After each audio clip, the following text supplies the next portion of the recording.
مبروك طبعا الشكل اللي وصلنا له امبارح بجمهور رائع وشكل تنظيمي رائع الحقيقه في المباراه، لان ده كان مهم جدا يا كابتن حماده، اولا في عوده النشاط الرياضي مره اخرى ان شاء الله.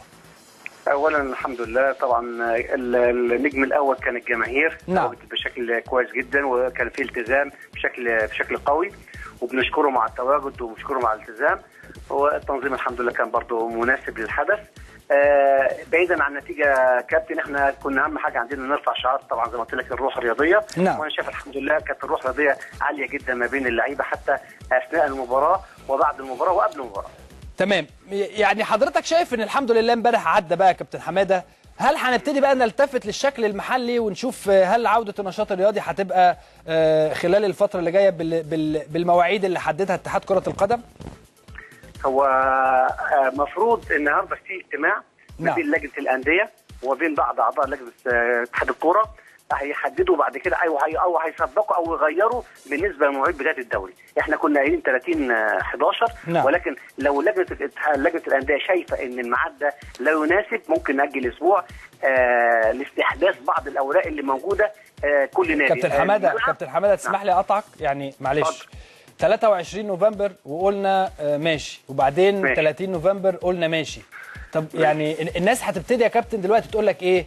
قبل ما يجي مثلا يوم 7 ديسمبر اللي هو اللي هنأجله اسبوع ده بعد يوم 30 هنبتدي نقول ايه؟ اصل لا معلش اصل لسه الورق ما خلصش فخلينا نأجل اسبوع كمان.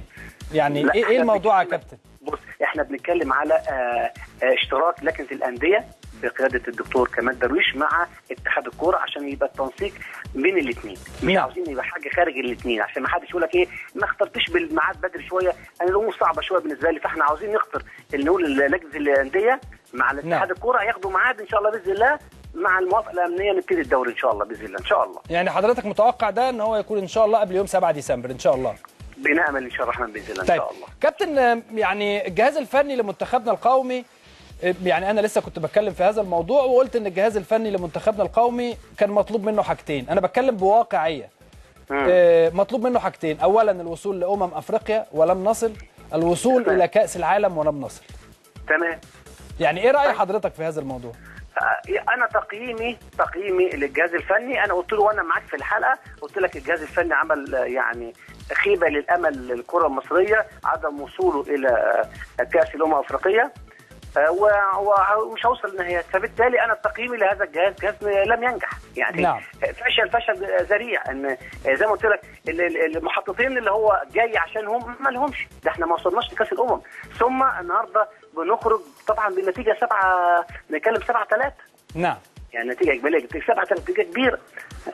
فانا شايف ان الجهاز يعني بنقول له شكرا على الفتره السابقه. نعم. ونتمنى ان شاء الله باذن الله للمرحله القادمه اعداد جيد ويكون للمدرب المصري دور مهم جدا زي ما كان في السابق، ان شاء الله باذن الله في اللاحق يبقى له دور مهم ان شاء الله. كابتن انت قلت لي او حضرتك قايل خبر ان برادلي لا يستحق التكريم، يعني هذا الرجل الحقيقه واحد من الناس، انا اذا كنت بتكلم على الناحيه الفنيه فانا من حقي ان انا انتقد واقول لا او اقول من حق حضرتك، ولكن انت مش شايف ان الراجل ده بشكل شخصي راجل محترم ويستحق مننا الحقيقه ان هو قعد معانا السنتين اللي فاتوا في ظل هذه الظروف الصعبه، يستحق مننا على الاقل تكريم؟ انا وجهه نظري بتكلم عن الناحيه الفنيه، بتكلم عن الناحيه الفنيه مش الانسانيه. احنا مش وزاره الشؤون الاجتماعيه. نعم. احنا رياضه وعاوزين ننتج. من الناحيه الفنيه لم ياتي بجديد، لا في طريقه ولا في اسلوب ولا في انجازات ولا في اي حاجه خالص، فبالتالي انا اكرم واحد عمل اما اكرم برادلي وما عمل لي في حسن شحاته. نعم. يعني انا اعمل ايه في حسن شحاته النهارده لما اجي اكرم برادلي دلوقتي هو يعني بدي يعني 4 سنين، انت بالك هتبقى كمان قدامك 4 سنين كمان عشان توصل كاس العالم، فبتبعد مصر كمان 4 سنين تاني. نعم. فبالتالي احنا انا بتكلم على واقع التكريم والحاجات دي كلها شكليات. انت ممكن تعمل له قعده اسمها قعده يكون فيها رئيس الاتحاد والمشرف على المنتخب الاول والسلام عليكم وعليكم السلام، لكن تكريم ده لا ليه؟ يعني انا عاوز اعرف ايه السبب، يعني عشان قعد معانا وخد فلوس؟ ولكن في الفتره الاخيره يا كابتن حماده يعني مستر برادلي في اخر مؤتمر صحفي قال ان الاتحاد ما وقفش معاه. لا انا سامع القصه، قال لك انا اتحمل مسؤوليه كامله واللعيبه عندي انا مش عند اللعيبه ولا اتحاد الكوره ولا حاجه خالص، هو تحمل نفسه المسؤوليه اعتقد اعتقد هو طبعا يعني هو كان واقعي في دي، يعني كان صادق في دي، وانا ما بقللش من مصداقيته، لكن انا بقول هو ما كانش غير منتج او غير مفيد لكره القدم المصريه. طيب كابتن حماده، من وجهه نظرك مين اللي اقرب لتولي المنتخب خلال الفتره اللي جايه؟ هل هو مصري ام حضراتكم هتفكروا في حد اجنبي؟ طب بس انا عاوز استاذن منك. اتفضل يا فندم. عندي لقاء دلوقتي مع سياده الوزير ومع اللجنه الاولمبيه. طيب يا فندم. وده حدث بالنسبه لك انت جديد، عاوزين نقعد معاه عشان نخلص كل الخلافات، فاحنا دلوقتي هننطلق من اللجنه الاولمبيه لسياده وزير الرياضه عشان نخلص كل الخلافات ان شاء الله.